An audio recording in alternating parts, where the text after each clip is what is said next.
Hey guys, this is Sam from the Grid Games. This is with a mono red deck tech. So the Pro Tour for Journey to Nyx just happened this past weekend, and that was block constructed. It got people really excited about a lot of the new cards, the Constellation mechanic in particular, and some of the new stuff like the new Ajani, things like that.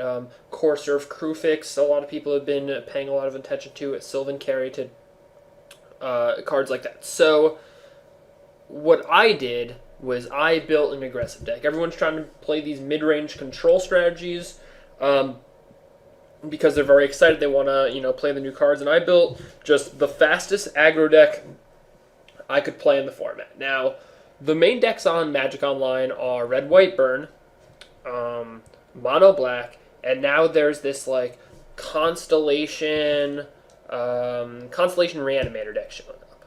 So this deck is fantastic against Mono Black, especially since they've been cutting the Pack Rats. It's also very good against Pack Rat because we can side into Searing Blood, and so we can have up to 10 removal spells turn 2 against Pack Rat, and we can still sometimes play a creature with Burning Tree Emissary.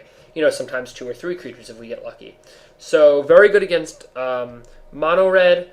The issue we kind of have, or very good against Mono Black, the issue we kind of have is the Red, White, Burn matchup, because sometimes they'll fire off like a few Helixes and then you can't outrace them anymore. Although the Minotaur Skullcleaver really helps with that because it's just a huge chunk of damage. Also, the Burning Tree Emissaries are spectacular in that matchup because if we just went like 2-2, 2-2, 2-2, we're only attacking for like 12 points total on turn 4, and they could have gone like Shock, Boros Charm, killed us. So we want to be faster than them, and we also want to prevent their life gain, which is why we signed the Skullcracks in that matchup. Now, the interesting card here is the 4 of Satyr Nyxsmith. So one of the issues Mono Red has, and all aggro decks have in general, is the old turn 4, or in some cases turn 3, Supreme Verdict or Wrath Effect. Anger of the Gods generally counts as well. So what you need in those matchups is you need a way to not overextend. So that's why the Hammer is here as well, because Foundry Denizen isn't very good in that matchup, and neither is Searing Blood. So we take out 4 Denizen, 2 Lightning Strike, 2 Searing Blood, and we bring in 4 Satyr Nyxsmith, a Hammer, 3 Skullcrack. If they're a Rev-heavy deck, we can bring in the 4 Skullcrack for like a Firefish Striker or something. But the boarding is kind of like that, and Satyr Nyxsmith is just something where we can pump our mana 2 in it when we flood. We don't have to commit any more resources to the board, and it's an army in a can. So that's why I like that idea against control decks, although we may not play any today.